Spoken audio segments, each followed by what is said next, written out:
महात्मा फुले चौक police station अंतर्गत कल्याण railway station व परिसरात माननीय अतुल झेंडे सर, पोलीस उपायुक्त झोन 3 कल्याण पश्चिम यांच्या आदेशान्वये व माननीय घेटे सर ACP कल्याण यांच्या मार्गदर्शनात फक्त महिला अधिकारी व अंमलदार यांनी ट्रॅफिक यांची संयुक्त कारवाई।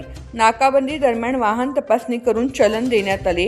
तसेच स्टेशन परिसरात पायी पेट्रोलिंग केले। स्कायवॉक पेट्रोलिंग दरम्यान KDMC अतिक्रमण विभागाचे मदतीने अतिक्रमण हटवण्यात आले। तसेच नमूदप्रमाणे कारवाई करण्यात आली।